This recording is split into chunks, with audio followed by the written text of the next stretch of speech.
สบายดีสวัสดีค่ะแก้วตาสาวลาวใต้พี่น้อง กับเนื่องจากว่าแก้วตาก็ได้กลับบ้านเนาะพี่น้องเนาะกลับฝั่งลาวเนาะแล้วก็ได้กลับเข้ามาประเทศไทยเนาะพี่น้องแล้วก็บ่ได้แจ้ง FC เลยว่ากลับฝั่งลาวแบบว่ากลับกระทันหันเนาะแล้วก็ถ่ายคลิปลงอยู่บ้านเลยพี่น้องเนาะก็ต้องขอโทษขออภัยนำหลายๆเนาะเนื่องจากว่าแก้วตาบ่ค่อยมีเวลาเลยเนาะช่วงนี้ก็นั่นล่ะมื้อนี้ก็อยากสิมานำเสนอเนาะพี่น้องเกี่ยวกับเรื่องราวการข้ามด่านของแก้วตาแบบว่าเจอเรื่องเล่าว่าสั้นๆเนาะพี่น้องเนาะการแบบเฮาประสบเรื่องเล่า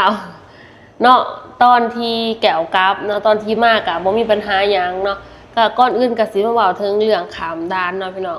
ง่ายๆว่าคลิปนี้สิเป็นคลิปที่แชร์ประสบการณ์ล้วนๆเนาะพี่น้องว่าพี่น้องคนลาวหรือว่าไผก็ตามเนาะเคยเจอคือกันบ่เนาะ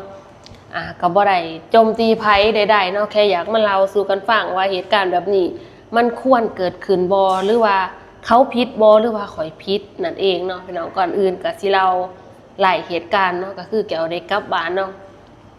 กลับบ้านกลับมือทางมุกดาหารเนาะพี่น้องค่ะตอนนั่งรถข้ามนั่นนี่ทุกอย่างเส้นทั้งสองหนังสือบ่มีปัญหาหยังเลยเนาะเกี่ยวกับด่านเนาะเข้าใจทุกขั้นตอนทุกระเบียบเนาะต้องมีค่าธรรมเนียมนั่นนี่ก็ตาเข้าใจเบิดทุกอย่างเนาะยอมรับได้ซึ่งแก้วตากับพญารถก็เป็นบัตร MOU เนาะก็ได้เสียเงินค่าสงวนสิทธิ์เป็นจำนวนเงินก็ประมาณ1,200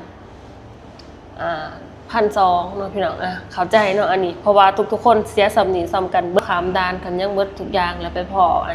คนขับ3ล้อหรือว่าผู้ให้บริการด้านการขับรถต่างๆเนาะที่ว่ารับจ้างอยู่บ้านเฮาเนาะพี่น้องฟังลาวเนาะแกตาบ่เข้าใจว่าเป็นหยังเขาคือมีทัศนคติที่แบบรู้สึกแกตารู้สึกว่าลบๆกับคนลาวที่มาทำงานประเทศไทยก็คือเขาคิดว่าเฮาน่ะมีเงินเขาคิดว่าเฮาน่ะไปทำงานแล้วได้เงินมาหลายๆก็บ่ฮู้อันนี้ก็ผู้แค่คิดนะทุกคนเพราะว่าทัศนคติของเขาของแกตาแค่คิดแบบนั้นเพราะว่ามุมมองและการกระทำการที่เขาสื่อสารกับเฮาหรือการที่เขาเว้ากับเฮามันเป็นต่างๆเนาะทุกคนและก็การให้ค่ารถค่าล่างนั่นนี่ต่างๆเนาะเขาก็สิเว้าเอาแพงกับคนลาวเฮาเองนำกันแท้ๆทั้งที่ไปซ้ำนี่เองบ่พอกิโลบางเทื่อก็กิโลนึงเองน้ำมันรถบ่ฮอดพอเท่าใดลิตรหยอนเนาะทุกคนเขาก็คิดแพงว่าจำนวนเงินเป็น100 200เนาะและก็มีอีกเคสนึงที่หมู่เขาจะไปทำการกับแก้วตาเนาะเขาเล่าให้ฟังนี่แก้วตายังบ่ทันได้ฮอดเหตุการณ์ที่แก้วตาเจอเนาะสิเล่าสู่ฟังก่อนว่าเหตุการณ์แบบนี้มันเคยเกิดขึ้นจริงที่ประเทศลาวเนาะทุกคนบางคนเขาเคยเจอกับตัวเองบางคนเขาก็ฟังหมู่เรามาคือแก้วตาเคยเจอกับตัวเองแล้วก็ฟังหมู่เรามาเนาะเรื่องที่หมู่เรามาก็คือ1รถ3ล้อฝั่งลาวเนาะก็จะรับผู้โดยสารแล้วเนาะบ่ได้เต็มหมายถึงผู้นึงนี่เขาขึ้นไปแล้ว4คนละ100คนละ200คนละ60 บาทก็แล้วแต่เพิ่นก็สิหาเอาผู้โดยสารผู้อื่นจนเต็มคันรถและระหว่างกลางทางเพิ่นพอผู้โดยสารเพิ่นก็สิเอาผู้โดยสารไปอีกเนาะจนเต็มคันรถจนแบบเบียดกันน่ะและก็คนไทยบางคนเนี่ยเขาก็มาคอมเมนต์เนาะในคลิปแก้วตาทางบ้านฟ้าเนาะว่าบ่เข้าใจว่าเป็นหยังบ้านเฮาคือเป็นแบบนั้นเนาะซึ่งแก้วตาก็บ่สามารถให้คำตอบกับเขาได้มองนี่ว่าเป็นหยังคือเป็นแบบนั้นแก้วตาก็อยากได้คำตอบนะว่าเป็นหยังเนาะทุกคนนะทุกคนก็มาคอมเมนต์ในเด้อพี่น้องฟังเล่าถาหูบอลนี่เพราะว่าแก้วตาบ่อยากว่าไปก่อนย่านว่าเขาอาจจะมีเหตุผลของเขาต่างๆนานาเนาะอันนี้ก็บ่ได้ว่าอวยบ้านเฮาเองเนาะทุกคนและสิมาเล่าเรื่องเหตุการณ์ที่แก้วตาเจอเนาะทุกคนหลังจากแก้วตาขามด่านมาเป็นที่เรียบร้อยเนาะมาฮอดฝั่งลาวด่านฝั่งลาวขามแม่น้ำคลองมาแล้วจำวัดฝั่งลาวแล้วเป็นที่เรียบร้อยวันนี้รถบัสรถทั่วเนาะเพิ่นก็โค้งไปเอาคนแปลว่ารถสิแบบว่าสิมีคันนึงหรือ2คันก็แล้วแต่เขาสิวนกันเนาะกลับมาฝั่งลาวแล้วก็สิกลับไปฝั่งไทยไปเอาคนใหม่อีกแล้วก็จังได้ลงไปทางคิวรถอยู่สวรรค์เนาะพี่น้องรถเพิ่นสิวนไปวนมาเฮาก็ต้องนั่งท่าเอายังไงคือขามด่านทางมุกดาหารนี่เฮาต้องใจเย็นเนาะเฮาใจร้อนบ่ได้เนาะเพราะว่ามีรถขามได้รถที่ขามสะพานนี่แค่รถบัสเนาะแล้วก็รถส่วนโตแค่นั้นเนาะที่สิขามได้เนาะทุกคนนั่นล่ะเฮาบ่มีรถส่วนโตเฮาก็ต้องใจเย็นรอเนาะพี่น้องประมาณนั้นมันบ่คือทางซองเมกเด้ที่สิแบบว่ายางหลอดผื่นไปเลยเพราะทางซองเมกสิบ่มี แม่น้ำคลองเนาะทุกคนเนาะสิติดอยู่ทางแผ่นดินไทยแล้วเนาะทุกคนก็เลยบ่ได้ข้ามแม่น้ำคลองนั่นเองเนาะเข้าประเด็นซะเนาะพี่น้องก็คือแก้วตาได้ลงจากรถปั๊มบัดปั๊มเบอร์แล้วมันเทียมหอยเนาะแก้วตาหิวข้าวรู้สึกว่าหิวข้าวรอรถบ่ไหวอยากนั่งรถนำไปก่อนแหละเอื้อยผู้นึงผู้เรานั่งอยู่หันเนาะเราบอกว่ามีรถ3ล้อคันเอื้อยจื้อบ่ผิดน่าจะผู้ละ50 บาทเลยแหละนางจะลองไปถามเบิ่งดูข่อยกับหมู่อีกผู้นึงซึ่งนั่งรถมานำกันข่อยก็ได้ย่างไปถามเนาะข่อยก็ว่าค่ารถขามไปค่ารถแต่นี้ไปคิวนี่เท่าใดอ้ายเราบอกว่าผู้ละ100นางข่อยก็เลยยืนข้างนี่เราบอกว่า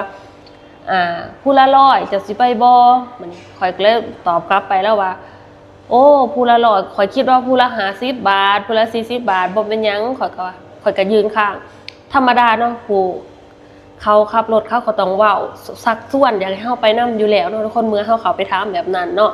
และมีลุงผู้นึงย่างเขามาเว้าเนาะก็ขับซ้ำล้อคือกันแต่ว่าบ่แม่น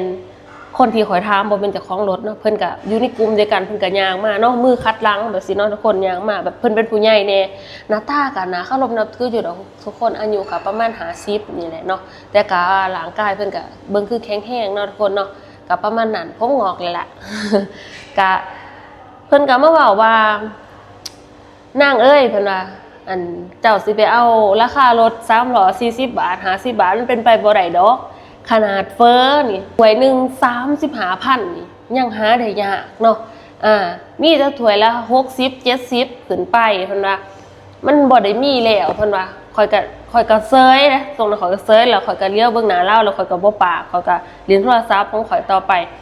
ยืนอยู่มองหน้าร้านรถเนาะบัดนี้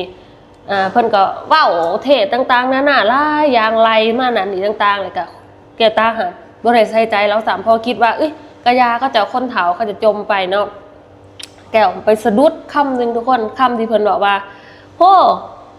เห็นว่าหมู่เจ้ามาจากประเทศไทยบ่ต้องทำเป็นโกบ่ต้องทำเป็นเก๋บ่ต้องทำเป็นอันสลัดก็ได้ก็ตาฮะสะดุดแล้วก็เลี้ยวเบิ่งหน้ากันกับหมู่อีกผู้นึงก็อดไว้ในใจก็เลยคิดว่าจับโทรศัพท์ขึ้นมายื่นขึ้นมาแบบนี้ทุกคนจับโทรศัพท์ยื่นขึ้นมาแบบนี้แบบว่าข่อยอยากทายเจ้าสิเว้าจังได๋ต่อไปปึ๊บจับขึ้นมายื่นปึ๊บกำลังกดปั๊บเพิ่นก็แล่นมาหยาดโทรศัพท์น้ำข่อยแบบนี้สี่หน้าด่าว่าเจ้าบ่มีสิทธิ์ทายข่อยนั่นนี่ข่อยก็เลยบอกว่าเจ้าบ่มีสิทธิ์วิจารณ์หรือว่าเว้าให้ซุมข่อยแบบนี้ถ้าข่อยแจ้งความจะโดนข้อหานะเพราะว่าข่อยอยู่แต่ข่อยเจ้ามาเว้ามาวิพากษ์วิจารณ์ข่อยแบบนี้ขอหาบินประมาณนั้นนี่แหละข่อยก็บ่ฮู้หรอกเนาะข่อยก็ว่าไปและข่อยว่าเจ้าก็บ่มีสิทธิ์มาหยาโทรศัพท์นำมือข่อยถ้าว่าของข่อยเพศแตกหรือเสียหายได้จากสิ่งใดคนลาวควรฮักแพงกันคนลาวควรสามัคคีบ่มีนั่นมีนี่ก็ซอยเหลือซึ่งกันและกันเนาะบ่แม่นสิมาแบบดูถูกดูแค้นกันแบบหรือว่าแบบว่ามาหายมาด่ากันนะบ่ได้ดูถูกบ่ได้ดูแค้นแต่ก็ความคิดของเขาคือแบบว่าคิดว่าเฮาเนี่ยมีเงินหรือว่าคิดว่าเฮานี่ยิงคิดว่าเฮานี่ยิงยโสประมาณนี้เฮาบ่ปากบ่แม่นว่าเฮายิงบ่แม่นว่าเฮายิงยโสคือเฮาบ่ได้ไปเฮาบ่ได้ไปน้ำเจ้าแล้วเฮาบ่ไปแล้วตัดสินใจสิบ่ใส่บริการเจ้าแล้วเฮามิดเฮาเงียบเฮาอยู่แต่เฮาผิดบ่ทุกคนพี่น้องทุกคนเนาะคอมเมนต์บอกในแก้วผิดบ่ผิดหม่องใด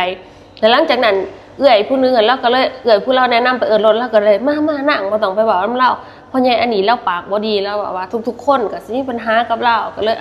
ลยกลับมานั่งบัดนี้หลังจากข่อยกลับมานั่งเพิ่นว่าให้ข่อยลบคลิปให้ข่อยลบข่อยก็บอกว่าข่อยก็ลบให้เพิ่นแล้วข่อยก็กลับมานั่งเนาะ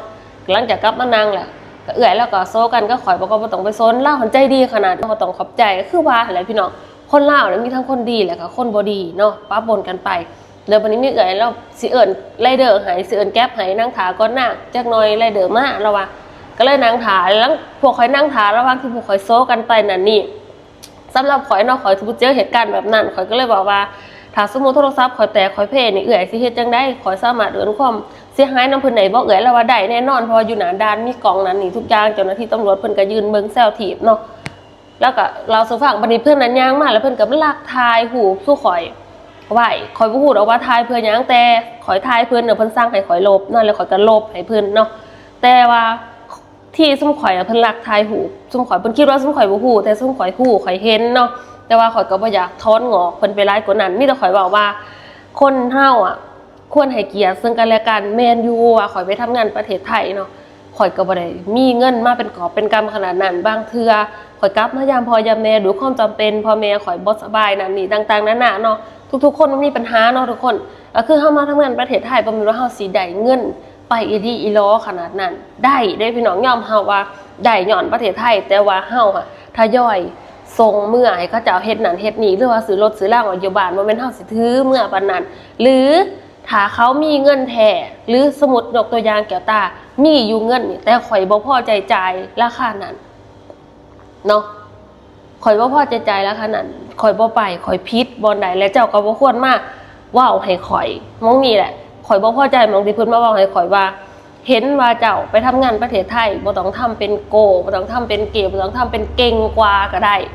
ทั้งที่เฮาบ่ได้ปากเฮาเงียบเฮายืนอยู่เนาะเฮาอยู่แต่เฮาหลินโทรศัพท์เฮาพยายามบ่ได้ใส่ใจสิ่งที่เพิ่นเว้าเพราะว่าเฮาคิดว่าคนลาวคือกันบ่เป็นหยังเขาอยากว่าจะได้กะยาก็สุดแต่เขาอาจจะบ่เข้าใจคือเฮาเนาะแต่เพิ่นก็ยังดื้อรั้นเว้าเฮาแบบนั้นและอีกอย่างอ่ะถ้าเป็นคนรุ่นเดียวกันก็ตาก็สิบ่คิดหยังหลายดอกเพิ่นเป็นคนอายุหลายแล้วแก้วตาคิดว่าคนเฮาอายุหลายแล้วยอมผ่านโลกยอมผ่านทุกสิ่งทุกอย่างอาจจะผ่านหลายกว่าเฮาโดยซ้ำไปเพราะฉะนั้นเราควรคิดเห็นว่าเอ้ยมันเด็กน้อยมันถามค่ารถมันบ่พอใจไปนั่นบ่ปากผิดมองใดแม่นบ่ก็คือทุกทีมีทุกคนบ่แม่นแต่ประเทศลาวเนาะมีทุกทีทุกแห่งทุกคนไก่คิวรถหมองนั่นหมองนี่ไล่หมองไล่บอลมีเนาะพี่น้องบ่แม่นมีแต่หมองเดียวเพราะฉะนั้นเตือนคนลาวนำกันเนาะอยากให้ฮักแพงกันพี่น้องอันที่เตือนนี่บ่แม่นว่าสร้างเด้อ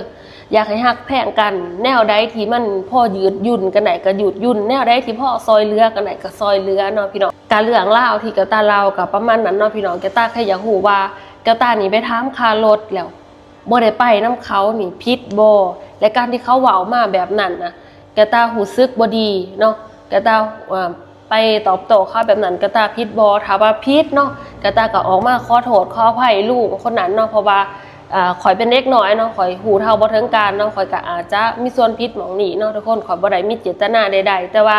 คลิปที่ถ่ายเพิ่นน่ะข่อยก็ลบเนาะเพราะว่าข่อยบ่อยากให้มันเดือดร้อนฮอดลาวแล้วก็ทุกๆคนแต่ว่าสิ่งที่เล่าเว้าค่ะข่อยรู้สึกว่าข่อยรับบ่ได้เนาะข่อยรับบ่ได้ข่อยอยากให้ทุกคนได้เห็นนำข่อยอยากถ่ายคลิปไว้เนาะเพราะว่าเพิ่นยืนเว้าข่อยยืนคัดหลังเว้าคักแน่เลยเนาะทุกคนและข่อยก็บ่อยากให้มันมีแบบนี้ในประเทศเฮาเนาะข่อยแค่รู้สึกว่ามันบ่ดีนะถ้ามีแบบนี้ถ้าสมมุติว่าคนประเทศอื่นไปเที่ยวบ้านเฮาเด้เจอแบบนี้ดีเนาะทุกคนก็คือเขาเล่ามาหลายๆคนเนาะเขาเล่ามาว่า1ข้ามด่านปึ๊บมีรถ3ล้อนั้นนี่มาหับนั่นนะมาแบบว่ามาเอิ้นอยากใส่บริการอันนี้หรือว่าอยากให้เฮาไปนำหั่นนะเขาเจ้าก็สิเอิ้นค่ารถแพงเนาะทุกคนและบางคนน่ะเขาบ่พอใจไปเพราะว่าเขาหูเนาะก็ให้เขาแบบนี้นะพี่น้องมันบ่แม่นมีแต่ข่อยนะมีหลายคนข่อยโพสต์ลงปึ๊บเรื่องเล่าโดยข่อยเคยเจอข่อยเล่าปึ๊บและมีคอมเมนต์เขามาหลายแฮงเนาะเขาบอกว่าเจอคือกันนี่โอ้หลายแฮงพี่น้องเกินละ10คนเนาะหลายแฮงและพี่น้องเสื้อบ่ถามว่าเป็นแบบนี้ตลอดไปอ่ะแล้วประเทศเฮาอ่ะสิมีคนอยากไปเที่ยวบ่เนาะพี่น้องข่อยคิดแบบนี้นะข่อยคิดว่าข่อยบ่อยากให้มันเป็นแบบนี้ข่อยอยากให้ทุกคนปรับปรุงแนวใดที่มันพอยืดหยุ่นก็ยืดหยุ่นกันได้จะบ่ต้องคิดซะว่าของแพงนั่นนี่แพงการที่จะเอาราคาเนาะมันคูณ2คูณ3เลยขอสิบอกให้เจ้าฟังขี่รถไปบ่พอเอาเจาะ1กิโลนึงเจ้าบอกว่าเบิดน้ำมันเป็นลิตรเอาน้ำพูละ100สมมุติว่าขึ้น2คนนี่ก็200สมมุติจะไปพอคนอีกกลางทางจะก็เมาไปอีกค่ะจะขึ้นนั่นล่ะต่างๆแก้วตาบ่โอเคเนาะกับคนบุคคลนั้นก็บ่ได้เมารวมเนาะพี่น้อง3ล้อทุกๆคนก็ดีก็มีเนาะบางคนบอดีคือขอเจอหนีก็มีเนาะพี่น้องก็ฝากเตือนกันเนาะแชร์คลิปนี้ไปเด้อพี่น้องสบายดีสวัสดีค่ะ